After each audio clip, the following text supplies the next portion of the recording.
Join us on Patreon and become part of our journey to uncover history's untold stories. Your support helps us create in-depth content, bring hidden narratives to life, and keep history alive for everyone. There's a silence in the soil of America, an echo that whispers beneath the plantation rows, through the cotton fields, and in hymns once sung under the moonlight.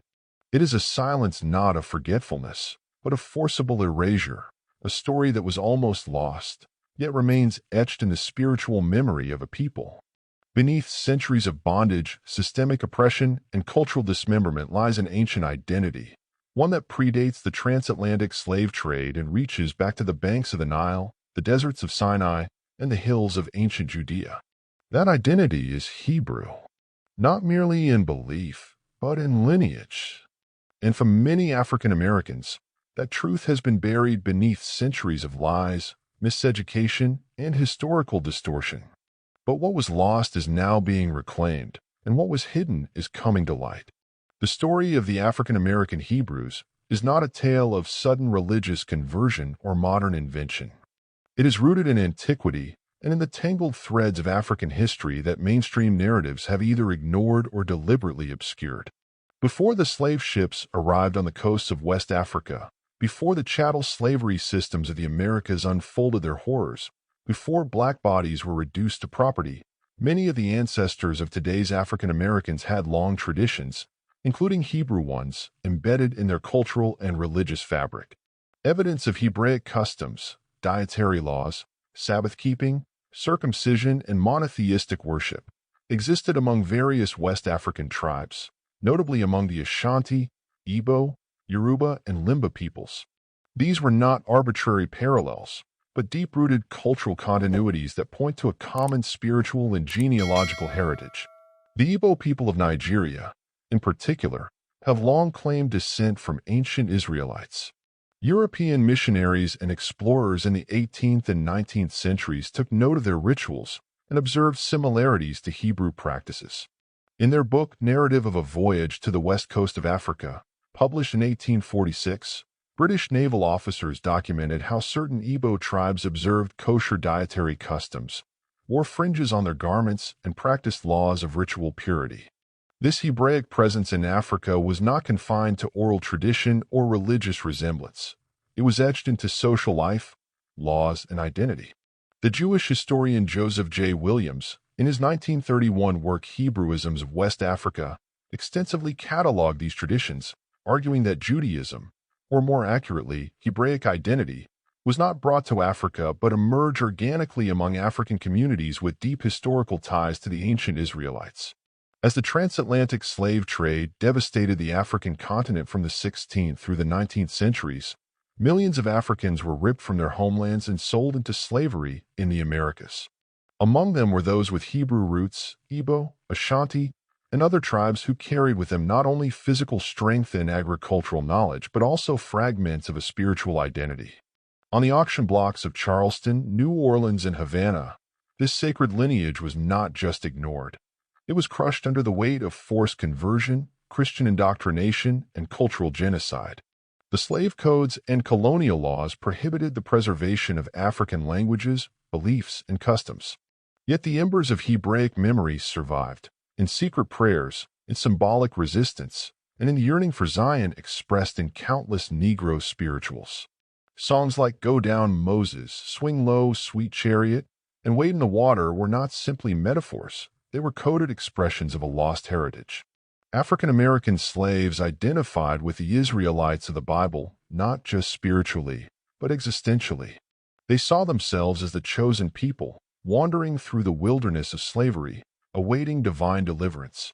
Their Egypt was the cotton field, their Pharaoh, the slave master, their Red Sea, the path to liberation. This identification was so profound that during the 19th century, Black abolitionists and preachers routinely referred to African Americans as the Hebrew children or God's chosen in exile. As emancipation arrived and African Americans began rebuilding their lives in the hostile climate of post-Reconstruction America, some began to more actively seek and reclaim their Hebrew identity. The late 19th and early 20th centuries saw the rise of independent Black Hebrew congregations across the United States, particularly in New York, Chicago, and Philadelphia. One of the earliest was established by Prophet F.S. Cherry in the 1880s, who taught that African Americans were the true descendants of the biblical Hebrews. In 1919, another significant figure emerged, Wentworth Arthur Matthew, who founded the Commandment Keepers in Harlem and taught that blacks in the Americas and the Caribbean were of Israelite descent.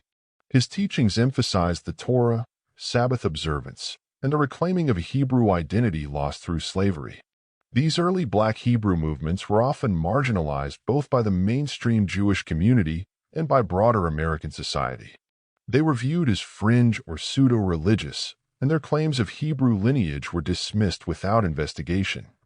But they persisted, growing quietly through the Great Migration, the Civil Rights era, and into the present day. Today, the movement has splintered into numerous groups and interpretations, from the strictly religious to the culturally nationalist. Some emphasize strict Torah observance, while others blend Hebraic spirituality with African traditions. Regardless of denomination or dogma, the core message remains the same. African Americans are not merely spiritual Israelites. They are the literal descendants of the ancient Hebrews. This assertion, long dismissed as myth or metaphor, has begun to receive more serious attention in both scholarly and genetic circles. Several DNA studies have found common genetic markers between African American populations and Jewish or Levantine groups. In particular, a 2016 study in the journal Human Genetics explored the Y chromosome patterns of Afro-descendant communities in the Americas and found correlations with Semitic ancestry, though more research is needed.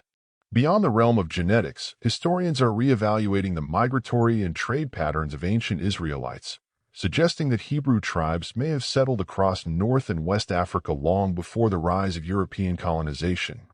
The reclamation of Hebrew identity among African Americans is not without controversy. Some Jewish communities view it as cultural appropriation or a threat to halakhic authority. Others, particularly in Israel, have grown increasingly open to these claims, recognizing groups like the Beta Israel of Ethiopia, the Lemba of Southern Africa, and the Igbo Jews of Nigeria. In the United States, prominent African American thinkers and activists, from Marcus Garvey to Malcolm X, have invoked Hebraic themes in their calls for liberation, justice, and return. Garvey's movement looked to Zion as a place of redemption, and Malcolm X frequently drew parallels between the black struggle and the Israelites' captivity in Egypt. The revival of the African Hebrew identity is not simply about history. It is about healing. It is about the restoration of a people robbed of their name, language, homeland, and dignity. It is about reconnecting with a divine covenant once believed to be broken, but now rekindled through ancestral memory. For many African Americans, discovering their Hebrew roots is not about rejecting Christianity or other faiths, but about deepening their understanding of who they are and where they come from. This journey of reclamation is a spiritual homecoming.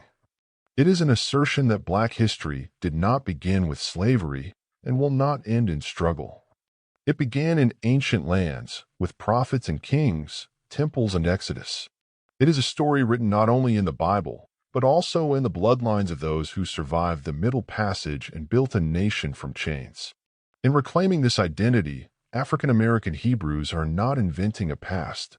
They are remembering one that was stolen. And in doing so, they are forging a future rooted in truth, pride, and sacred legacy.